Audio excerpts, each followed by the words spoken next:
essa admiração pela vida dos santos. E para isso, para falar sobre os santos da Igreja Católica, vamos convidar nosso irmão da paróquia Nossa Senhora Rainha dos Apóstolos, comunidade de São João Batista,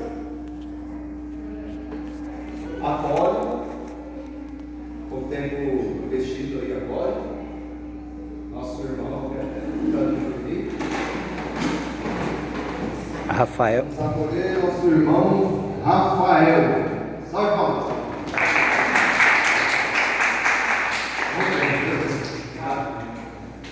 Vamos rezar uma Ave Maria para ele também.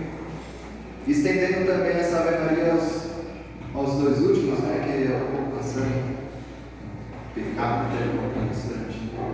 Falta do palestrante, né? Eu e a Janine. Mas que essa oração estenda para eles também. Que Nossa Senhora possa interceder por ele, por todos que passaram aqui, que trabalharam nesse retiro. E que possa trazer também essa vida de sabedoria dos santos da Igreja Católica para vocês. E para nós, né, no geral, só para vocês, a gente está trabalhando também nesse retiro. Ave Maria, cheia de graça, o Senhor é convosco. Bendita sois vós entre as mulheres, bendito é o fruto do vosso ventre, Jesus. Santa Maria, Mãe de Deus, rogai por nós, pecadores, agora e na hora de nossa morte. Amém. Seja bem-vindo. O microfone é dele. Boa tarde. Boa tarde. Prazer, gente. Eu sou o Rafael, mas aqui já está sem cara. Alguns já me conhecem, outros ainda não, né? É uma alegria estar com vocês partilhando esse momento tão importante na caminhada de fé de vocês, que é o sacramento do Crisma que vocês vão receber, essa marca indissolúvel do Espírito Santo na vida de cada um de vocês, né? Como o Vitor falou sobre a paróquia Nossa Senhora dos Apóstolos, para o Padre Emerson. E hoje eu vim falar com vocês sobre um tema que, quando a gente fala para uma pessoa de uma outra crença, por exemplo, os nossos irmãos evangélicos protestantes, é um tema bastante divergente e que causa bastante discórdia quando nós falamos que cremos na intercessão dos santos, na comunhão dos santos e cremos nos santos, né? É algo que nos diferencia muito das outras religiões cristãs, porque nós cremos, é um dogma de fé, nós cremos na comunhão dos santos.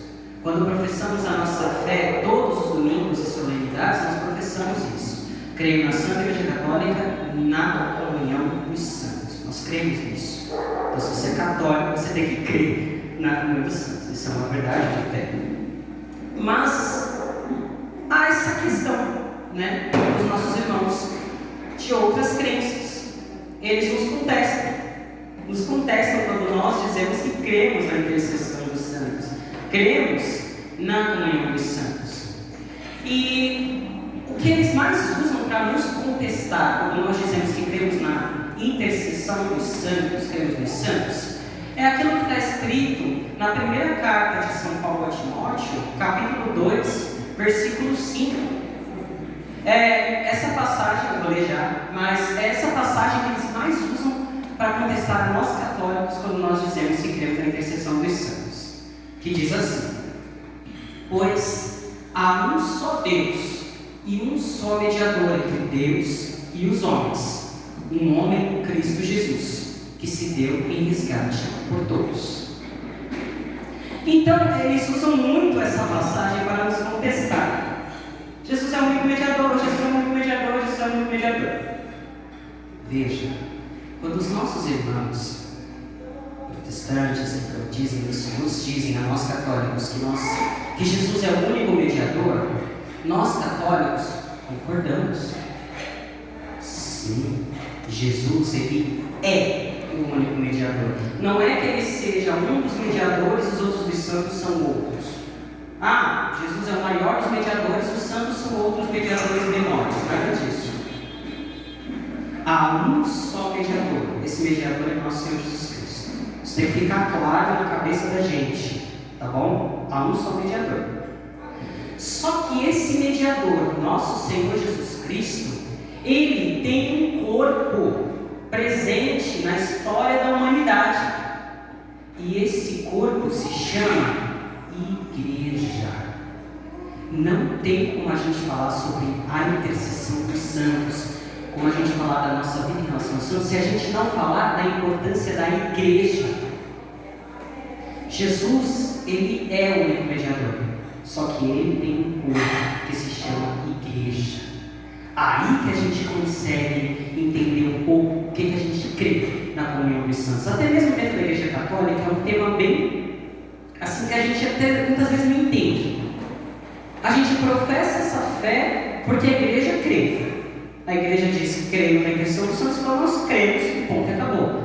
O que também não está errado, mas é importante que a gente entenda, né, conheça a nossa fé. Então, nós temos que entender que Jesus está presente no seu corpo, que é a igreja. Esse mesmo São Paulo, que escreveu isso na carta de São Paulo, que escreveu isso na carta a Timóteo, escreve também na sua carta aos Coríntios, capítulo 12, versículo 12. Esse mesmo Paulo, que diz que Jesus é o único mediador, olha o que ele diz. Capítulo 12, versículo 12. Com efeito, o corpo é um, e não obstante tem muitos membros. Mas todos os membros do corpo, apesar de serem muitos, formam um só corpo. Assim também acontece com Cristo. Pois fomos todos batizados num só Espírito, para ser um só corpo, judeus e gregos, escravos e livres, e todos bebemos de um mesmo Espírito. Vamos entender? O Catecismo da Igreja Católica, tratando isso daqui, né, como a gente tem que entender que, para a gente se unir à Igreja, temos que passar pelo batismo. O batismo é essa porta de entrada na igreja. Através do batismo, nós nos tornamos membros da igreja e intercessores também. Olha o que o Catecismo da Igreja Católica, no número 1213, diz o seguinte: o sacramento do batismo é o título.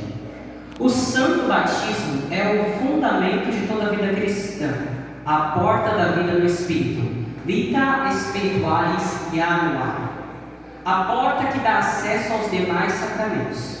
Pelo batismo somos libertados do pecado e regenerados como filhos de Deus. Nos tornamos membros de Cristo, incorporados à igreja e feitos participantes da sua missão. Batismo est sacramento regenerationis, quando in verbo, que quer dizer o batismo é o sacramento da regeneração mediante a água e a palavra. Ou seja, através do batismo, quando somos batizados, nós somos incorporados à igreja, que é o corpo de Cristo. Esse mesmo corpo que afirma São Paulo na sua carta aos Coríntios. A igreja é o corpo de Cristo, é a extensão do corpo de Cristo na história da humanidade. E através desse batismo, quando somos incorporados à igreja, nós ganhamos sim a graça de sermos intercessores. Quando os nossos irmãos, eles batem sempre nessa tecla: Jesus é o único mediador, Jesus é o único mediador, Jesus é o único mediador. Tá, beleza. Só que quando você leva isso ao pé da letra, na interpretação que eles têm, que eles não têm um magistério que interprete as Sagradas Escrituras, quando você leva isso ao pé da letra, Jesus é o único mediador, Jesus é o único mediador, eu já não posso mais orar por você. Para vocês entenderem. Por que é que eu vou orar por você, se Jesus é o único mediador? Coisa que eles fazem. Que eles oram uns pelos outros. Eles põem as mãos nas cabeças dos outros, oram por eles. Isso é uma forma de intercessão. Isso é uma forma de intermediação. Então, quando a gente A gente tem que entender, Jesus ele é o único mediador, sim. Só que quando a gente pega isso, coloca tanto Jesus é o único mediador, de uma forma tão literal da palavra, eu tiro a possibilidade até de orar por outra pessoa. Eu não posso orar por você. Eu não posso orar por a Inês. Inês, eu não posso orar por você. Por quê?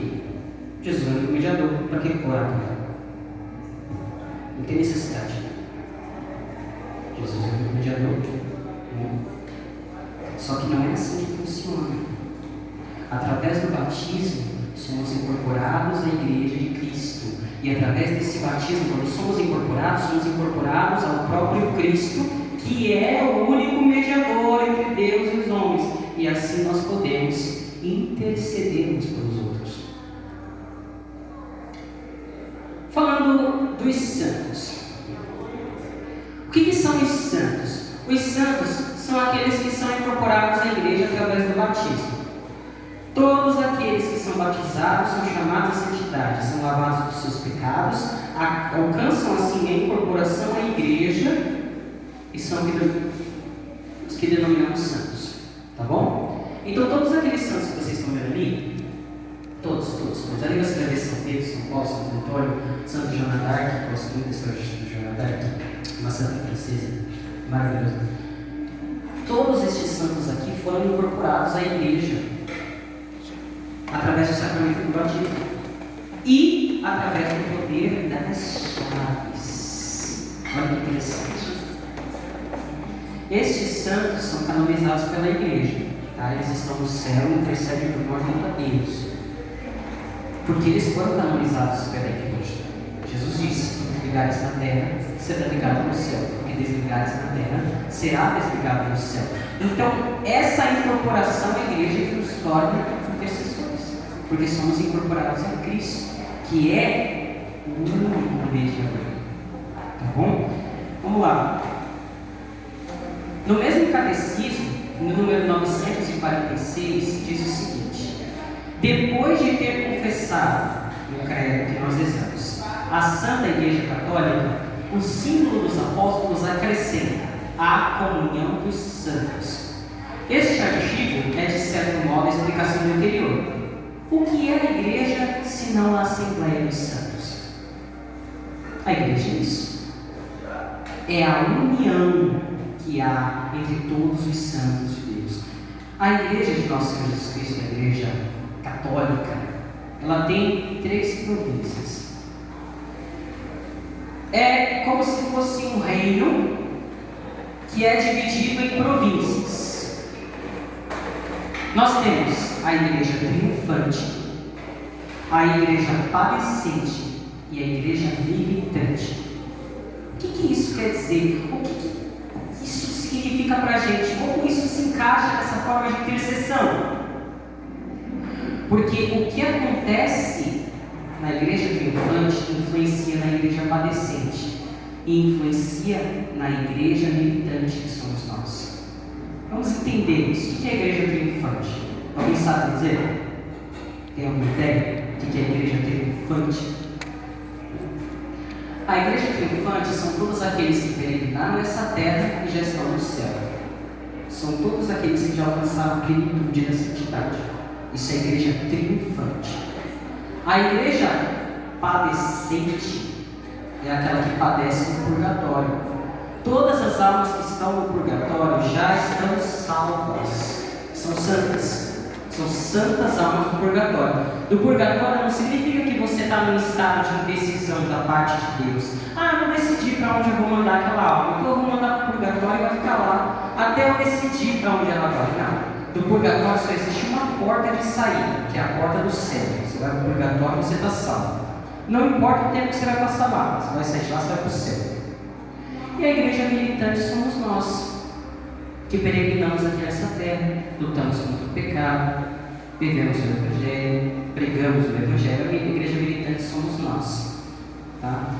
A comunhão dos santos nada mais é do que a união dessas 3 províncias da igreja em comunhão. Olha o que São Paulo vai continuar dizendo para a gente entender isso que eu estou falando. Mas Deus dispôs cada um dos membros do corpo segundo a sua vontade. Se o conjunto fosse um só membro, onde estaria o corpo?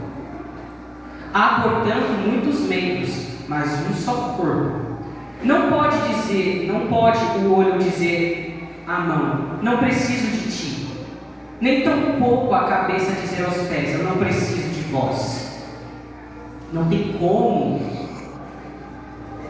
Você não pode desmembrar o corpo. Todos os membros são importantes. Todos, sem exceção.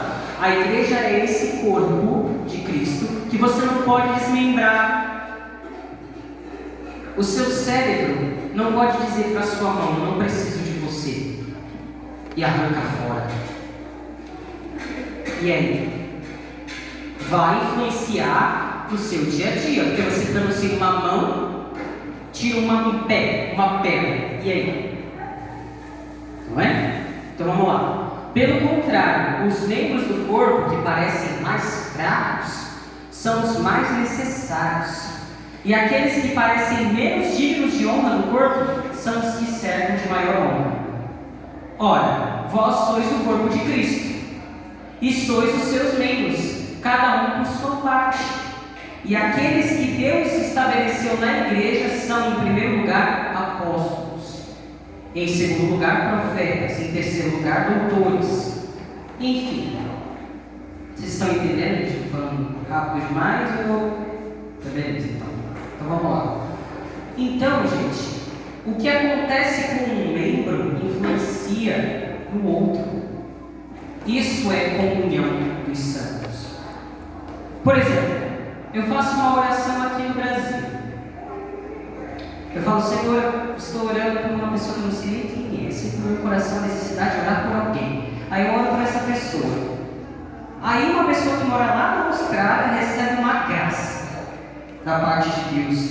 Claro, graças a Ele e a oração que eu fiz. Aquela pessoa sabe de onde veio aquela oração?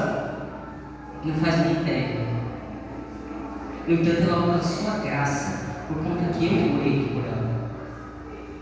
O que aconteceu aqui influenciou lá. Isso é comunhão dos santos. Por que nós oramos pelas almas que padecem no purgatório? Pela igreja padecente.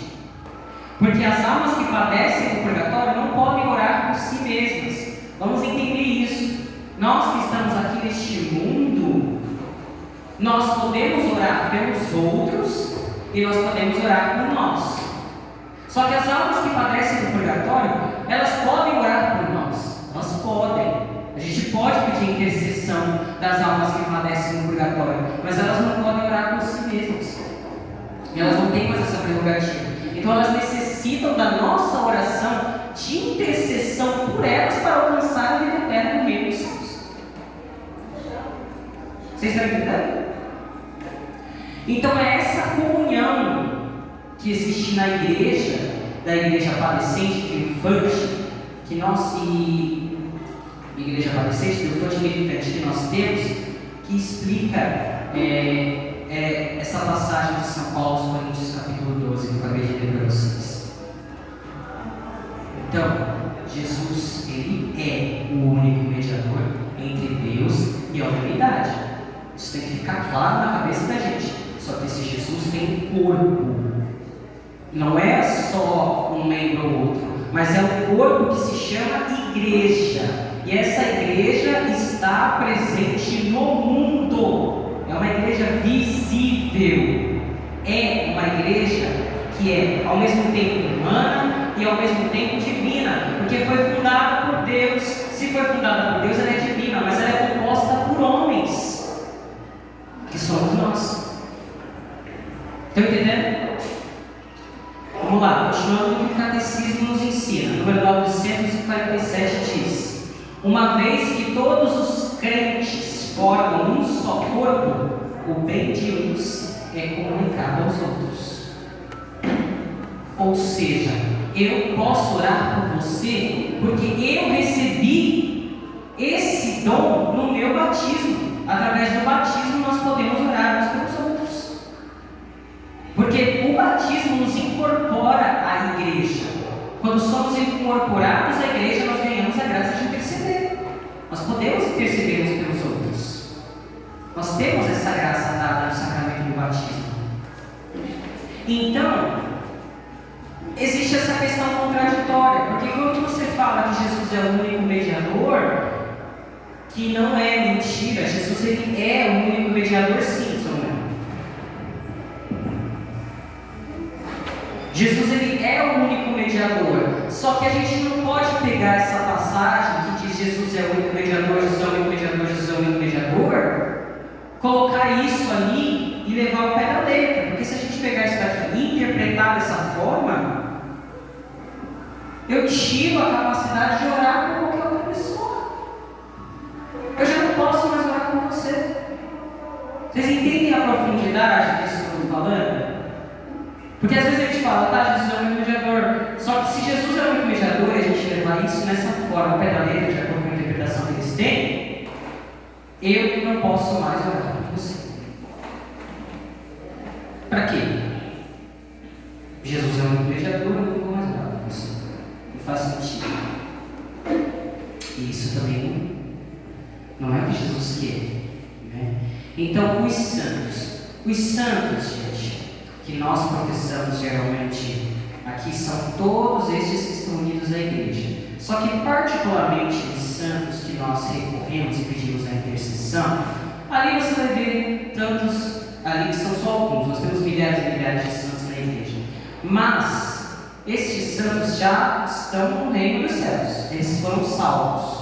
A igreja já atestou isso, são canonizados, né? Então, imagine só, se nós aqui na terra, que somos da igreja militante, nós corremos muito pecado, nós ainda somos falhos, nós erramos, nós pecamos, nós estamos aqui nesse mundo ainda, se nós podemos interceder uns pelos outros, o que dirá aqueles que estão no reino dos céus, que estão incorporados a Cristo, estão incorporados a Deus.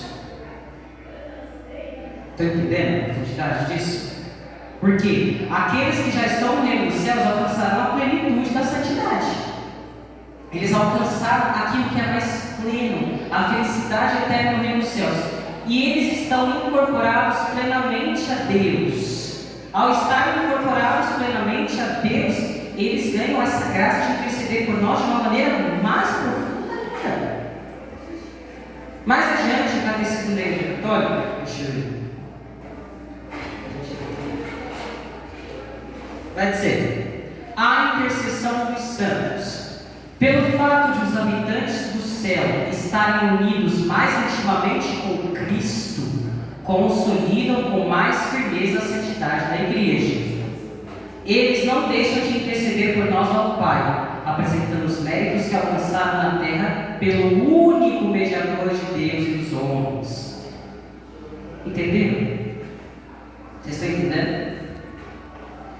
Então, vamos lá. Os santos são estes que alcançaram a graça no reino dos céus, a plenitude da santidade, que hoje estão salvos à direita de Deus, né? E estão com eles para a glória eterna.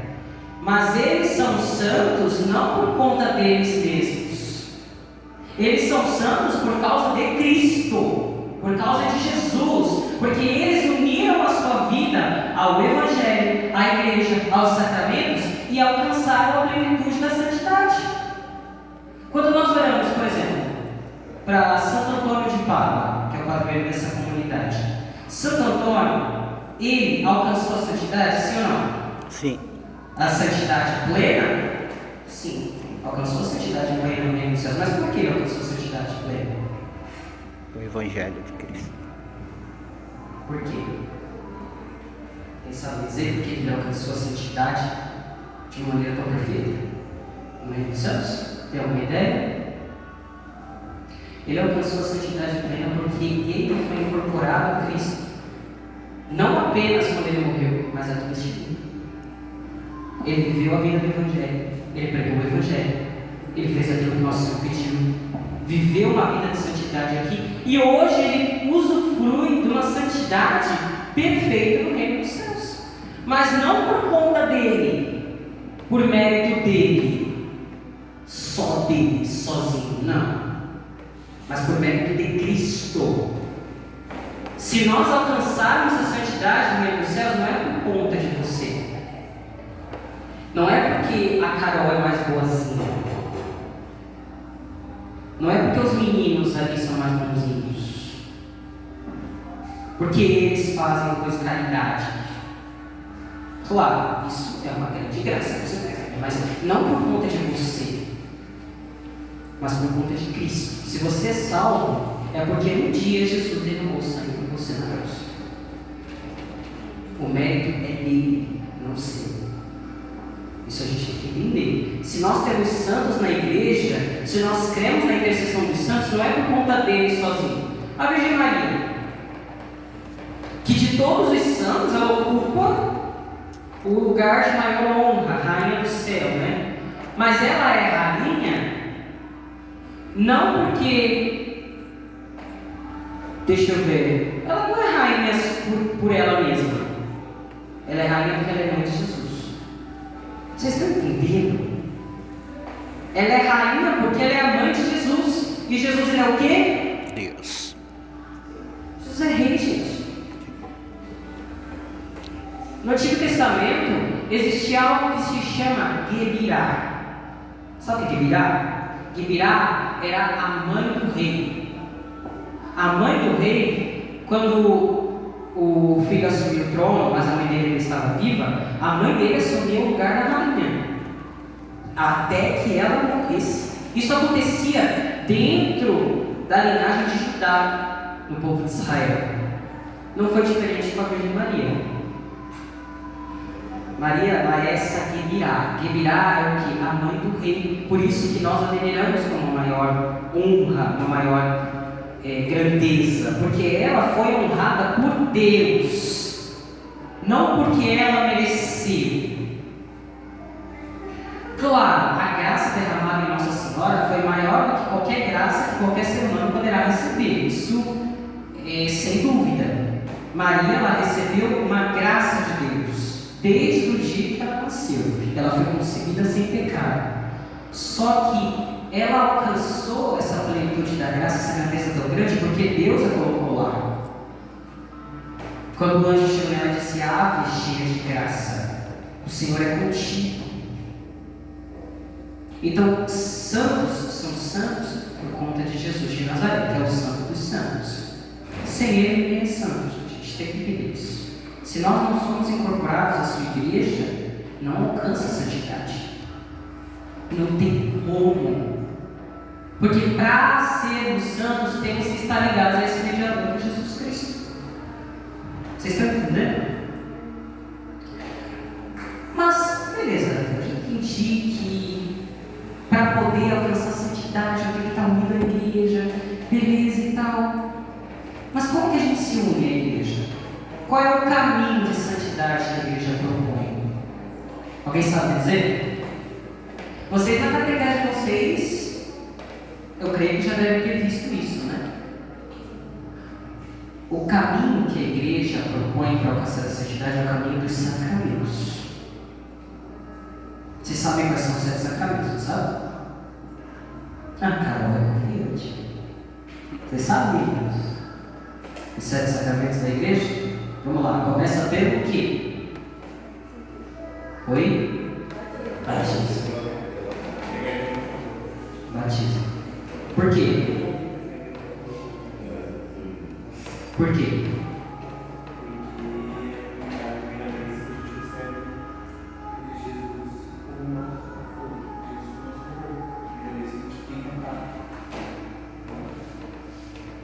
Vamos lá. O batismo, ele é o primeiro dos sacramentos porque é ele que nos incorpora à igreja. Quando nós somos batizados, isso os nossos irmãos de outras crenças não creem nessa profundidade do batismo, mas nós cremos. O batismo é aquilo que lava os nossos pecados. Nós somos lavados dos nossos pecados, principalmente o pecado original. Nós somos incorporados à igreja. E através desse batismo nos tornamos filhos adotivos de Deus. De todos os sacramentos da igreja, que são esse caminho de santidade, 2 deles a gente só recebe uma vez na vida. Uma vez. O primeiro é o batismo. Sabe qual é o segundo? O sacramento que a gente só recebe uma vez na vida da gente? Patrimônio. Vamos lá, tem 7. O batismo já foi. O outro sacramento, a gente só recebe uma vez na vida. Qual que é? São dos enfermos. É aquele que vocês estão aqui para receber. Crisma. O crisma. O batismo e o crisma são 2 sacramentos que a gente só recebe uma vez na vida. Por quê? Se você recebe um matrimônio, você se casa. Só que se você fica viúvo, você pode se casar de novo.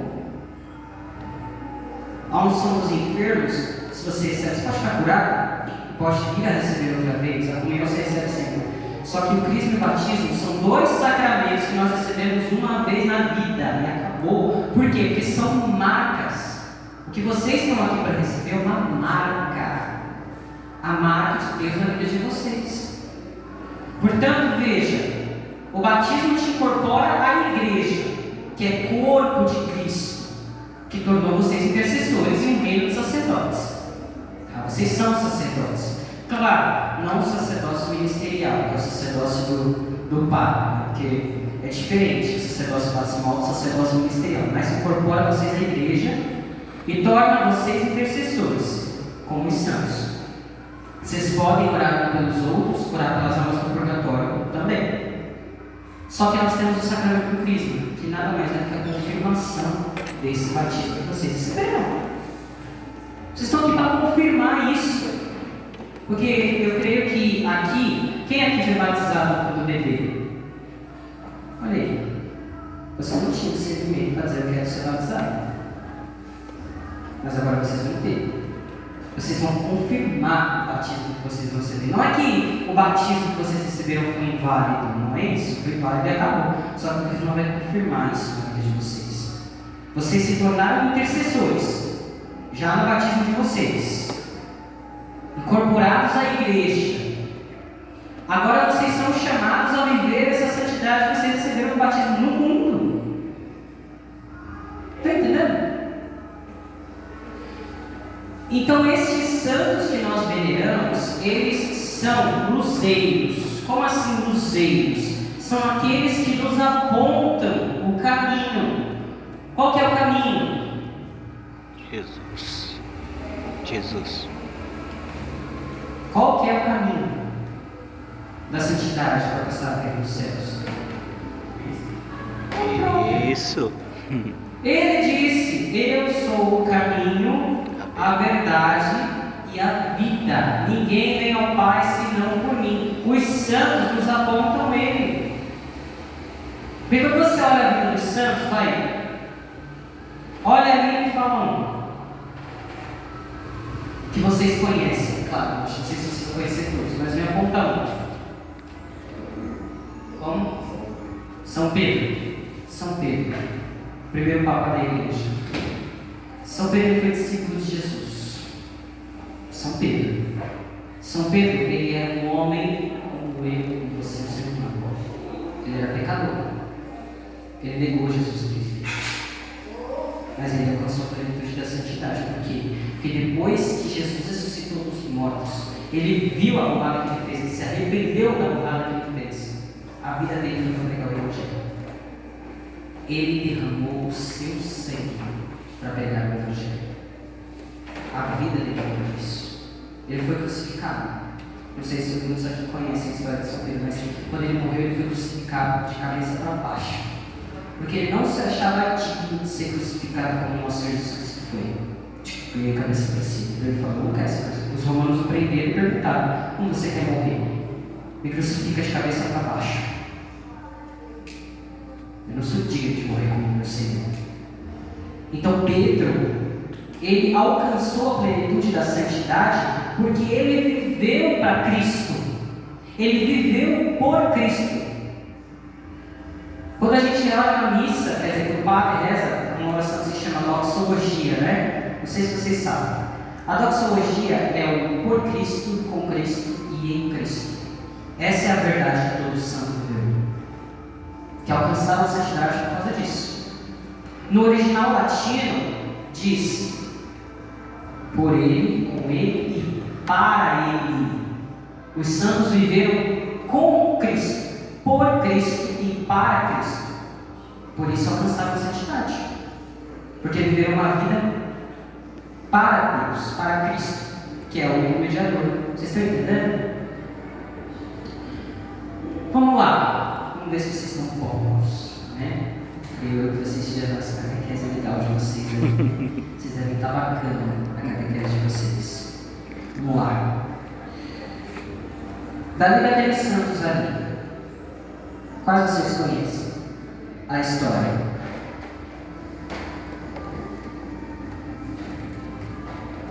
A história. Oi? Um só. Me fala. Ah, tadinho.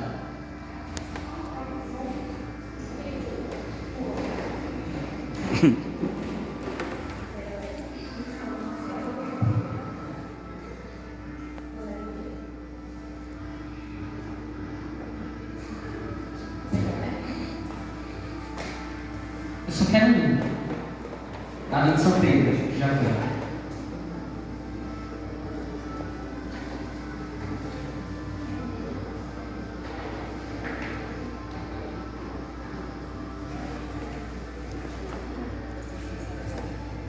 E aí? Santa Faustina Convalsa. Santa da Divina Misericórdia, que maravilha. Vocês conhecem a história de Santa Faustina? Já ouviu falar? Santa Faustina ela é conhecida como a Santa da Divina Misericórdia, porque ela teve uma visão de Nosso Senhor Jesus Cristo. Nosso Senhor Jesus Cristo apareceu para ela. Vocês conhecem o quadro de Jesus da Divina Misericórdia? Qual ele está assim, sai em raios, que está escrito Jesus é o bom filho de nós. Foi Santa Faustina que contou, de acordo com a visão que ela teve de Nosso Senhor Jesus Cristo. Jesus apareceu para ela e demonstrou para ela uma visão assustadora. Mostrou para ela uma visão do inferno. Assim como mostrou nos pastorinhos de Fátima. Nessa visão que Santa Faustina teve do inferno, ela, depois de ter aquela visão, ela ficou estarrecida. Quantos pecadores sofreram naquele lugar? Porque não viveram por Cristo, com Cristo e para Cristo. E a partir daquele momento ela viveu para levar almas para o céu. Ela viveu para isso. Nós que somos incorporados na igreja, nós não temos que pensar só na nossa salvação, não. Ainda mais vocês que vão ser crismados. Você tem que pensar na sua salvação, sim, mas você tem que pensar na salvação do seu irmão também. Você é chamado a trazer aquele irmão para Cristo. Você recebeu esse ensinamento da igreja na catequese de vocês. Agora você é chamado a transmitir isso. Porque a visão que Santa Faustina teve daquelas almas naquele lugar foi algo que mexeu tanto com ela, de saber que tem tantas almas que recaem, que vão caindo. E aquele lugar, aquele bronze que ela viu, horrível. Mas por que Jesus mostrou isso para ela? Mostrou isso para ela, para mostrar para ela que o inferno é real. E que nós só somos salvos se nos incorporarmos a Cristo. E a sua igreja, claro. Vocês entendem a seriedade disso, do que é ter esses santos que viveram por Cristo como exemplo na nossa vida? Por que é que São José de Anchieta, que veio lá da Espanha, veio aqui para o Brasil para pregar e catequizar os índios que estavam aqui no Brasil? Porque ele sabia que se aqueles índios não conhecessem o caminho da salvação, não conhecessem Cristo, eles não entrariam no reino dos céus. A palavra nos ensina isso. Eles deram a sua vida para fazer isso. Por quê? Porque eles sabiam que somente em Cristo é possível encontrar a salvação eterna da alma deles. Somente em Cristo. Por isso que muitos mártires no início da história da igreja derramaram o seu sangue. Nós temos relatos no início da igreja dos santos mártires que deram a sua vida, derramaram o seu sangue, para não virarem as costas para a igreja, idólatras, adorassem o imperador. Mas por que eles fizeram isso? Porque só há um único mediador, que é nosso Senhor Jesus Cristo. E eles sabiam disso. E eles não iam abrir mão disso. E é algo que vocês também não podem abrir mão. Principalmente agora que vocês vão crismar amanhã, né? Amanhã eu vou dar vocês também. Né? Porque eu quero presenciar esse momento. Eu vou estar cantando a minha missa. E eu quero estar com vocês nesse momento para presenciar e ver se vocês entenderam a seriedade disso que vocês vão receber. Vocês são chamados a serem santos. Esses mesmos intercessores que nós cremos, que a igreja crê e professa, vocês são chamados a serem intercessores, a serem santos, assim como esses que estão aqui nesse painel. Mas para isso, vocês têm que viver uma vida por Cristo, com Cristo e em Cristo. Vamos repetir? Por Cristo, com Cristo e em Cristo. A honra é dele, não é nossa. Se alcançar a santidade é por conta dele, não sua. Esses santos que nós cremos, que nós professamos, é porque eles viveram uma vida de santidade aqui nesse mundo. Muitos foram pecadores, todos foram pecadores na verdade, né? Tirando a Virgem Maria. Mas todos entenderam que Jesus era o único caminho e passaram a viver a vida de acordo com o projeto dele, por ele e para ele. Vocês entenderam? Então que a gente possa professar nossa fé na comunhão dos santos, crendo e entendendo que nós temos esses amigos no reino dos céus, que viveram nesse mundo assim como eu e como vocês, foram seres humanos, como eu e como vocês, mas que hoje alcançaram a santidade, porque eles viveram a vida por Cristo. E demonstraram que alcançar a santidade é possível, sim, é possível. Para o mundo de hoje, parece impossível. Se olhar para o mundo lá fora, você vai ver tanta loucura que parece que, como é que eu vou alcançar a santidade desse jeito? Não tem como, tudo me leva a pecar. A TV me leva a pecar, a internet me leva a pecar, me leva a cair, me leva a isso, me leva a aquilo. Só que não é isso que os santos que estão aqui nos provam. Tem santos que são até modernos, viu? São Padre Pio, século passado, século XX, um dos santos mais atuais da história da nossa igreja. Santa Dulce dos pobres. Santa Dulce, o Beato Carlo Acuti, não sei se vocês conhecem, é muito recente. É muito recente. Eles são Você pode chegar e dizer, mas esses Santo Antônio aí viviam na Idade Média. Que era outro tempo. O pessoal naquela época era diferente. Não tinha as tecnologias de hoje, as revistinhas que a gente vê hoje, não tinha essas palhaçadas, mas era mais fácil alcançar a santidade naquela época do que hoje em dia. Só que tantos santos modernos nos provam que alcançar a santidade é possível, só basta a gente querer. E é claro, vai exigir renúncia da parte de vocês, vai exigir compromisso, responsabilidade, mas dá para alcançar sim, é possível. Porque a gente entende isso. E outro, na época de Santo Antônio não era tão fácil assim não. No início da igreja não era tão fácil assim não. A igreja foi perseguida, muito perseguida. Foram séculos de perseguições. Cristãos eram mortos, alguns jogados às feras, eram torturados, tacava-se fogo. Isso é fácil? Era fácil ser santo naquela época? Não, e hoje também não vai ser.